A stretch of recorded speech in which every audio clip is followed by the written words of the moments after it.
We've been on the road for a while here on Tech Today, here in the United States. Of course, right now, we're enjoying a nice Maui sunset. Tropical weather largely, surfer's paradise. But a couple of days ago, it was nothing like this for us. We were shooting in chilly Boston at the Amazon robotics facility. We had a very special guest. There was a bunch of robots. We gave you a sneak peek in the last episode. But now we want to get to the bottom of how Amazon gets you all those deliveries on the same day. How is it so efficient, or is it not efficient? If so, what is the secret sauce? This is a Tech Today exclusive. I'm guessing you're going to enjoy this one. Don't miss it.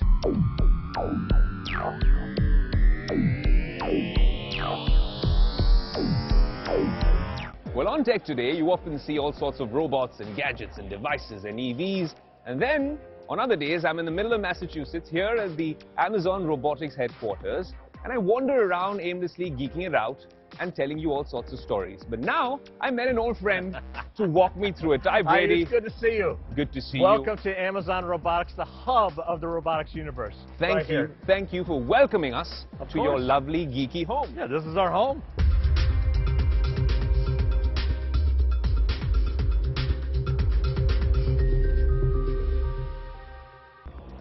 What are we doing at this facility, and what's happening? I mean, the vibe is really cool. I realize a lot of people are on their devices. There's robots and autonomous things moving everywhere. all over. This is a dream job you have. I love what I do every day. I get to work with incredible people every day, reimagine the future of fulfillment, thinking about new robotic systems of how we can extend human capability, make the jobs easier for our employees, make it safer for our employees, and we're just starting out. Now, when we're talking about all of this, I see engineers sitting in the corner and sometimes just making sure that nothing is amiss.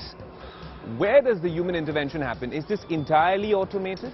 So this particular process that you see here is entirely automated, where we're taking the packages and placing them onto the drives. We like that, right? Because what we want to do is we want to avoid our employees from lifting heavy packages. Like, I want to take the repetitive motions out. I want to eliminate the lifting of anything heavy. I want to take the mundane out. So if I can elevate those tasks to a higher order focus for our employees, that allows us to be more productive. So I wouldn't want, you could manually place this onto the drive unit, but now we have a robotic unit to do this. And that helps with the overall productivity, right? You know what I'm going to do? I'm going to take a quick pause and rewind to Ty's conversation with me in Vegas at Remars a few months ago. And that brought us this micro-viral moment on this show. Let's play that out for you.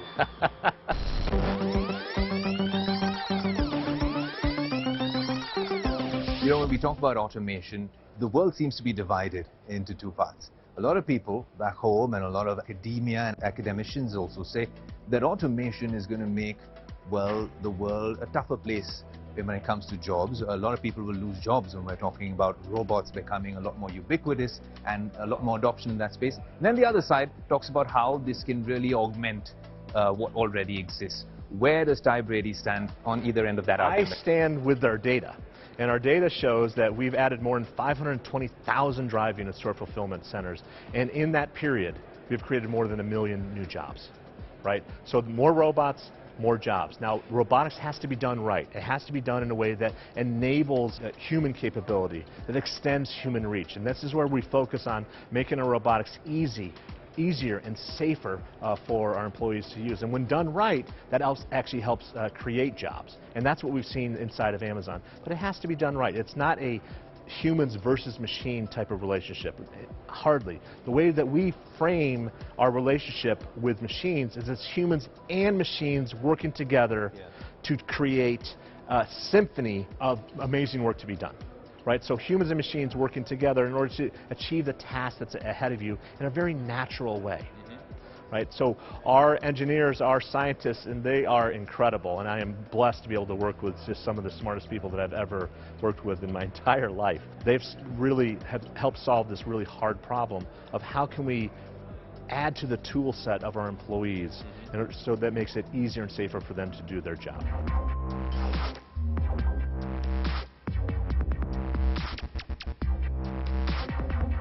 There you go. We played out the clip.